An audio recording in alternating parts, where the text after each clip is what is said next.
Hi, I'm Gary White for Central Kentucky Television. I'm here with Dana Parrott, and it's 2014, January. We are at the Nelson County Extension Office, and we are following along with their 2014 Food and Nutrition Calendar, which you can get at any of the Extension offices all around the state, here in Nelson County, Marion County, Washington County, wherever you want to go. And we are going to do the recipe for January. That's right. Tex-Mex bean sliders. It's going to be interesting. You haven't tried it yet? I haven't. I haven't.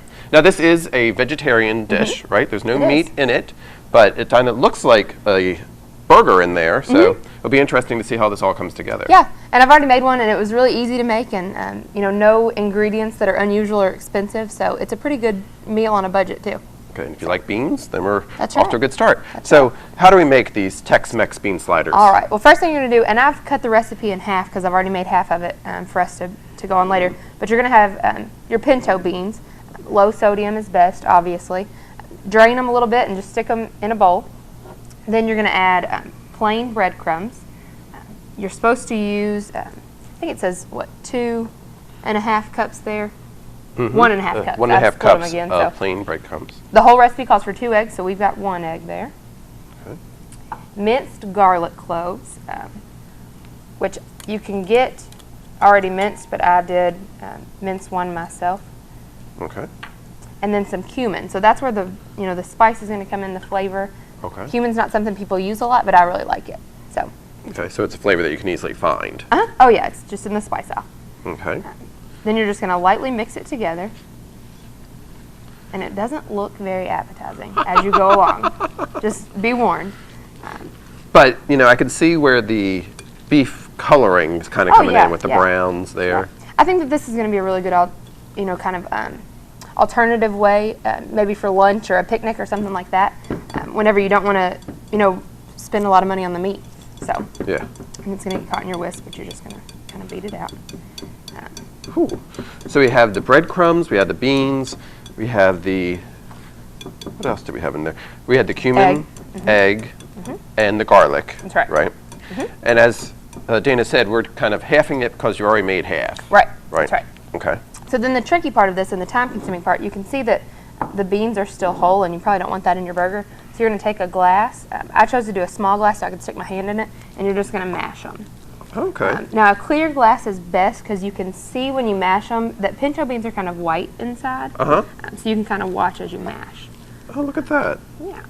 Okay, so and it's you don't just have a to brown mash them outside. all the way. Yeah. Huh. And this could be something, like sometimes we talk about with kids and other Yes. people, this could be some This fun would be stuff for them to do. a very good, busy job for kids. Yes, or an ADD adult. Or that too, that's right. That could work out well too. Yeah. And so it doesn't take a lot. It depends on the consistency that you want. I don't mind for my burger to have a little bit of texture to it. So I wouldn't mind to not mash them that much. If you want something more smooth, you're going to mash them a little longer. Okay. So. Now, you decide to use pinto beans, and that's actually what does suggest here. So I guess that's the best bean to be using for it. If you want to do a different type, I would say it's because of the texture and, the way it's going to hold up in the skillet. But if you wanted to try something else, go for it. Go for it, right? Yeah. It says here that if you eat plant protein, such as beans and peas, soy products, nuts and seeds, they're low in saturated fat and high in fiber. That's right. So this is a very healthy, nutritious Right. meal that way, right? That's the thing I really like about those calendars is that it gives you tips like that. It gives you a little be active tip down here. And then it also tells you ways to make this a meal. It says to put this with some tortilla soup and low-fat milk. Okay. Yeah. So I really like it because it tells you not only the nutrition facts of the meal that you're eating, but it also gives you extra tips and tricks. And as we said, it does have the recipe up top, like the ingredients up top, but then it has the way to do it That's as right. well. So it gives That's you a right. step-by-step. And it even gives you, some substitutions that you can make if you want, and then the Okay. nutrition facts. So I really like this calendar. I think it's really good. Okay, you could substitute spinach leaves for lettuce. That's interesting. I like spinach, actually. And a slice of tomato. Cool. Okay. That's right. So then once you do this, once you get it as mashed as you want, you're going to stick it in the refrigerator for a little while just to let it harden up. Okay. So. Super. So we're going to do that, and when we come back, we're going to see what the next process is. How's that sound? Sounds good. All right. Stay with us here on Central Kentucky Television.